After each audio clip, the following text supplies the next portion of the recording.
आता पाहूया टॉप 9 राजकीय बातम्या। काम कुठे करावं यापेक्षा मी काम करावं हे महत्त्वाचं। बीड लोकसभेच्या उमेदवारीवर पंकजा मुंडेंची सावध प्रतिक्रिया।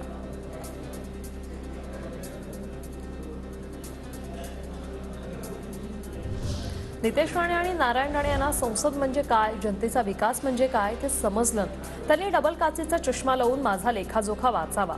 नारायण राणे यांनी संसदेत किती वेळा तोंड उघडलं आणि उघडलं तेव्हा तेव्हा कसे तोंडघशी पडले ते पाहावं।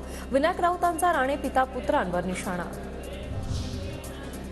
लोकसभा निवडणुकांची घोषणा 12 मार्च नंतर सूत्रांची माहिती। प्रत्येक पक्षाकडून जोरदार तयारीला सुरुवात।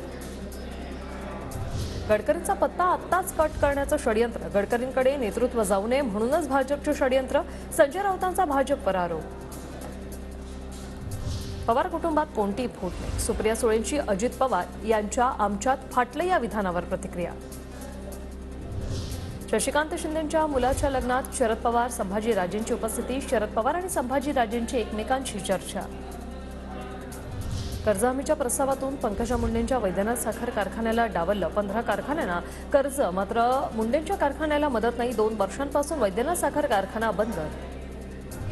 राज ठाकरेंच्या दौऱ्याच्या पार्श्वभूमीवर काळाराम मंदिर परिसरात मनसैनिकांकडून बॅनरबाजी।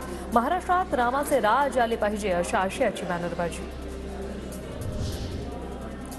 शिक्षक भरतीच्या जालिंदर सरोदे यांच्यासह शिक्षक आणि पदाधिकाऱ्यांचा ठाकरे गटात प्रवेश। शिक्षकांनी दिलेल्या जाणाऱ्या निवडणुकीच्या कामावरून उद्धव ठाकरेंचा राज ठाकरेंना टोला।